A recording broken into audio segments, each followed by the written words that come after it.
Dear friends, dear students, मेरे सभी प्यारे मित्रों और सभी प्यारे स्टूडेंट्स, कैसे हैं आप सभी लोग। वेलकम। मैं आपका अपना अवधेश द्विवेदी। कोरोना काल की इस पैंडेमिक महामारी में हम सभी लोगों को अपने धैर्य को, संयम को बनाए रखना है। एक पुरानी कहावत के अनुसार कि slow and steady wins the race, कछुआ हमेशा ही जीतता है और खरगोश हमेशा हारता है। आज वही वक्त है। इस पुरानी कहावत में, प्रॉपर में, इडियम्स में ये निहितार्थ छिपा हुआ है, ये चरितार्थ हो रहा है कि अब हम सभी लोगों को अपने कार्य को करने के लिए संयम के साथ में, अपने लक्ष्य को प्राप्त करने के लिए धैर्य के साथ में लगातार सतत रूप से निरंतर प्रयासरत रहना होगा। सतर्कता के साथ में सुरक्षित रह करके प्रयासरत रहना होगा और अपने कार्यों को सुचारू रूप से करना होगा। अपने लक्ष्य से हमें भ्रमित नहीं होना है, लक्ष्य पर चलते रहना है, निरंतर अपने पथ पर आगे बढ़ते रहना है। इसी कड़ी में आज हम लोग आगे एक नया टॉपिक पढ़ने वाले हैं। We are discussing about the constitutional committees, संविधान की समितियां। संविधान की समितियां भारतीय राज्य व्यवस्था का अत्यधिक महत्वपूर्ण टॉपिक है। This is the most important topic of any type of level exams, constitutional committee. भारतीय संविधान सभा के गठन के समय 11 दिसंबर 1946 को द्वितीय बैठक में डॉक्टर राजेंद्र प्रसाद जी को संविधान सभा का अध्यक्ष बनाया गया। एस सी मुखर्जी को संविधान सभा का उपाध्यक्ष बनाया गया। बी एन राव को संवैधानिक सलाहकार बनाया गया। प्रेम बिहारी नारायण रायजादा जी ने अपने हाथों से भारतीय संविधान को लिपिबद्ध किया, अर्थात अपने हाथों से लिखा। भारतीय संविधान पर बने हुए विभिन्न प्रकार के चित्र शांति निकेतन दिल्ली के लोगों द्वारा तैयार किए गए। हीलियम बॉक्स में आज भारतीय संविधान भारतीय संसद भवन की लाइब्रेरी में रखा हुआ है। मूल संविधान रखा हुआ है। भारतीय संविधान की समितियां अत्यधिक महत्वपूर्ण हैं, अर्थात हम इन समितियों पर चर्चा करने वाले हैं। We are discussing about this topic. सबसे पहले मैं बात करूंगा प्रारूप समिति के बारे में। प्रारूप समिति के अध्यक्ष डॉक्टर भीमराव अंबेडकर जी थे।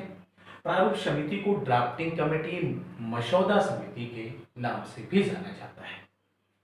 प्रारूप समिति 29 अगस्त 1947 को बनकर के तैयार हुई, गठित हुई। डॉक्टर भीमराव अंबेडकर सहित इसमें 6 सदस्य और शामिल किए गए। कुल 7 सदस्यों की समिति थी। 2 सदस्य बाद में इस समिति से अलग हुए और 2 नए सदस्य जोड़े गए। अर्थात ऐसा कह सकते हैं कि प्रथम बार गठित हुई ड्राफ्टिंग कमेटी प्रारूप समिति में सदस्यों की संख्या 7 थी, किंतु बाद में 2 सदस्यों के जुड़ जाने के कारण कुल सदस्यों की संख्या 9। संघ संविधान समिति के अध्यक्ष जवाहरलाल नेहरू, संघ शक्ति समिति के अध्यक्ष भी जवाहरलाल नेहरू जी थे। बात करते हैं राज्य समिति के बारे में, तो राज्य समिति के अध्यक्ष जवाहरलाल नेहरू जी थे। प्रांतीय संविधान समिति, प्रांतीय संविधान, प्रांतों के लिए बनाए जाने वाला, प्रांतों के लिए उनके अधिकारों से संबंधित समिति के अध्यक्ष सरदार वल्लभ भाई पटेल जी को बनाया गया। मूल अधिकार और अल्पसंख्यक समिति के अध्यक्ष भी सरदार वल्लभ भाई पटेल जी को बनाया गया था। झंडा समिति के अध्यक्ष डॉक्टर राजेंद्र प्रसाद जी को बनाया गया, जो स्वयं संविधान सभा के अध्यक्ष भी थे। झंडा समिति के लिए मेरे सभी प्यारे मित्र और मेरे सभी स्टूडेंट्स ये सोच रहे होंगे कि झंडा समिति के लिए डॉक्टर राजेंद्र प्रसाद जी को क्यों बताया जा रहा है। तो मैं आपको बता दूं, बहुत सारी किताबों द्वारा, कई अनेक पब्लिकेशंस द्वारा ये बताया जाता है कि झंडा समिति के अध्यक्ष जे.बी. कृपलानी जी थे। परंतु मैं आपको ये क्लियर कर दूं, ad hoc committee on national flag के लिए 23 जून 1947 को गठित झंडा समिति के अध्यक्ष डॉक्टर राजेंद्र प्रसाद जी बनाए गए। डॉक्टर राजेंद्र प्रसाद जी के साथ में 6 सदस्य और शामिल थे। उनमें मौलाना अबुल कलाम, सरोजनी नायडू, अन्य सदस्यों के साथ में कुल 6 सदस्य डॉक्टर राजेंद्र प्रसाद की अध्यक्षता में 23 जून 1947 को संविधान सभा के समय ही झंडा समिति बनाई गई थी। दूसरी बात करते हैं उसके पूर्व की। पूर्व रूप से 2 अप्रैल 1931 को भारतीय राष्ट्रीय कांग्रेस पार्टी के कराची अधिवेशन में सरदार पटेल की अध्यक्षता में भी एक झंडा समिति का गठन किया गया था और वो झंडा समिति बनाई गई थी। उसमें सरदार पटेल सहित कुल 7 सदस्य थे, जबकि डॉक्टर राजेंद्र प्रसाद जी की समिति में 6 सदस्य थे। इस आधार पर यह क्लियर हो जाता है कि कहीं भी दोनों समितियों में जेबी कृपलानी जी का नाम उल्लेखित नहीं होता है, किंतु परीक्षा में डॉक्टर राजेंद्र प्रसाद जी का जब ऑप्शन नहीं होता है तो जेबी कृपलानी का ऑप्शन को किया जाता है। बात करते हैं आगे देसी रियासत समझौता समिति। तो देसी रियासतों से समझौता अर्थात वार्ता करने की जो समिति है उसके अध्यक्ष डॉक्टर राजेंद्र प्रसाद जी थे। नियम समिति डॉक्टर राजेंद्र प्रसाद, चूंकि संविधान सभा के अध्यक्ष डॉक्टर राजेंद्र प्रसाद जी स्वयं थे, अर्थात नियम समिति, चूंकि नियम कायदे बनाना ये सभी जिम्मेदारी संविधान सभा के अध्यक्ष के हाथ में थी, तो डॉक्टर राजेंद्र प्रसाद जी ने इसकी अध्यक्षता की। सर्वोच्च न्यायालय समिति, सर्वोच्च न्यायालय समिति के अध्यक्ष एस पार्थाचार्य जी थे। अल्पसंख्यक उप समिति के अध्यक्ष एच.सी. मुखर्जी थे। एस.सी. मुखर्जी चूंकि संविधान सभा के उपाध्यक्ष भी थे। कार्य संचालन समिति के अध्यक्ष के.एम. मुंशी, अर्थात संसदीय कार्य संचालन समिति के अध्यक्ष के.एम. मुंशी। संसदीय समिति से हमारा तात्पर्य यहाँ पर यह है कि संविधान की जितनी भी बैठकें हुई हैं उन सभी बैठकों में संचालन करने के साथ साथ संसदीय प्रक्रियाओं पर देखरेख करना, संसदीय प्रक्रियाओं के प्रस्तावों पर चर्चा करने और संसदीय प्रक्रियाओं को चर्चा करने के साथ साथ बहुत सारे नियमों पर अपनी परिभाषाओं को व्यक्त करने का काम जीबी मावलंकर जी द्वारा किया गया। और जीबी मावलंकर संविधान के लागू होने के पश्चात प्रथम गठित 1951-52 की प्रथम लोकसभा के लोकसभा अध्यक्ष भी बने थे। तो जीबी मावलंकर जी भारत में प्रथम लोकसभा अध्यक्ष भी थे। आवास समिति के अध्यक्ष बी पट्टाभी सीतारमैया। बी पट्टाभी सीतारमैया आवास समिति के अध्यक्ष थे। मैं आपको यहां पर 2 चीजें और क्लियर कर देना चाहता हूं। एक समिति वो जो अनुसूचित जनजाति के क्षेत्रों के लिए थी, उस अनुसूचित जनजाति के क्षेत्रों के लिए बनाई गई समिति के अध्यक्ष अनुसूचित जनजाति के ऐसे क्षेत्र जिनके लिए विशेष रूप से उपबंध किया गया था संविधान में, तो उस अनुसूचित एसटी समिति, तो एसटी समिति जो प्रवर्तित रूप से या कह सकते हैं हम लोग कि अनुसूचित जनजाति के लोगों के लिए बनाई गई जो समिति थी उसके अध्यक्ष एस बारदोलाई थे। गोपीनाथ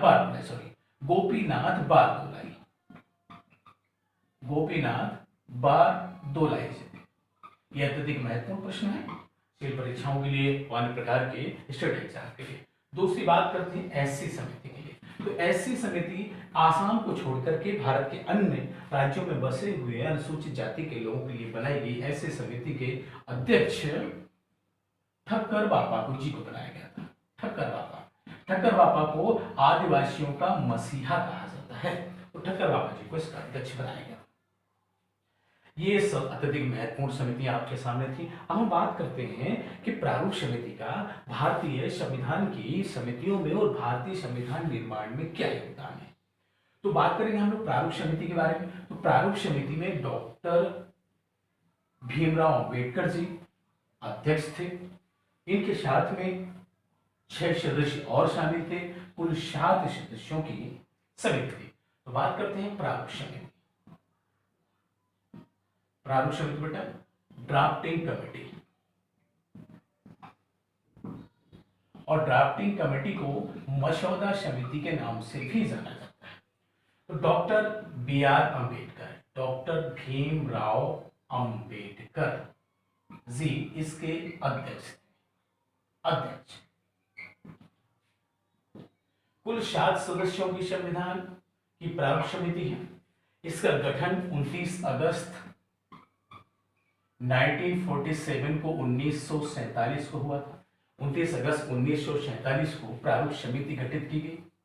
प्रारूप समिति ड्राफ्टिंग अर्थात भारतीय संविधान जो विभिन्न देशों से लाया गया था, उस संविधान को किस आधार पर कैसे रखा जाए, किस चीज को पहले रखा जाए, तो भारतीय संविधान को व्यवस्थित क्रम से लगाने का सर्वोत्तम कार्य ड्राफ्टिंग कमेटी प्रारूप समिति के माध्यम से किया गया। डॉक्टर भीमराव अम्बेडकर, मोहम्मद शाहदुल्ला, अल्लादी कृष्ण स्वामी आयंगर। तो हम लोग बेटा बात कर रहे हैं प्रारूप समिति के बारे में। तो प्रारूप समिति में डॉक्टर भीमराव अम्बेडकर की अध्यक्षता में जब प्रारूप समिति का गठन हुआ, तो प्रारूप समिति के अध्यक्ष के साथ में उनके सदस्य भी 6 सदस्य भी शामिल थे। तो कुल मिलाकर 7 सदस्यों की प्रारूप समिति है। नंबर 2 मोहम्मद शाहदुल्ला इसमें प्रारूप समिति में सदस्य थे। अल्लादी कृष्ण स्वामी अय्यर एन गोपाल स्वामी आयंगर जी, मुंशी कन्हैयालाल माणिकलाल मुंशी, बी.एल. मित्र जी ने कुछ समय के बाद में अपना पद छोड़ दिया था और बी.एल. मित्र जी के स्थान पर एन माधव राव ने इस पद को ग्रहण किया। अंतिम और सबसे 7वें नंबर पर डी.पी. खेतान जी हैं। डी.पी. खेतान की अचानक से आकस्मिक मृत्यु हो जाने की वजह से टी.टी. कृष्णामाचारी को इस पद के लिए चुना गया। अर्थात प्रारूप समिति जो संविधान के सभी तथ्यों को, सभी प्रकार के आधारभूत उपबंधों को, अनुच्छेदों को, अनुसूचियों को लागू करती है, व्यवस्थित करती है, उस ड्राफ्टिंग कमेटी के कुल सदस्यों की संख्या 7 है, किंतु 2 सदस्य बाद में ये जुड़ते भी हैं, अर्थात कुल सदस्यों की टोटल संख्या 9 हो जाती है। तो प्रारंभिक रूप से 7 और 2 सदस्यों को जोड़ा जाए तो कुल सदस्यों की संख्या 9 होती है। ये प्रारूप समिति अत्यधिक महत्वपूर्ण, इससे बहुत इंपॉर्टेंट परीक्षा उपयोगी प्रश्न बनते हैं। तो उसी हम लोग बात कर रहे थे झंडा समिति के बारे में, मैंने आपको बताया भी था। तो झंडा समिति में आपको एक बात ये समझ लेनी है कि झंडा समिति 23 अगस्त 1947 को संविधान सभा के अध्यक्ष डॉक्टर राजेंद्र प्रसाद जी की अध्यक्षता में बनाई गई। तो डॉक्टर राजेंद्र प्रसाद जी उसके अध्यक्ष थे और डॉक्टर राजेंद्र प्रसाद जी की अध्यक्षता में गठित इस संविधान की झंडा समिति और 2 अप्रैल 1931 को बनाई गई सरदार वल्लभ भाई पटेल की अध्यक्षता में बनाई गई समिति। तो 2 अप्रैल 1931 को सरदार वल्लभ भाई पटेल की अध्यक्षता में बनी समिति और 23 जून 1947 को डॉक्टर राजेंद्र प्रसाद जी की अध्यक्षता में बनी समिति। इन दोनों समितियों में एक ऐसा व्यक्ति है जो कॉमन था।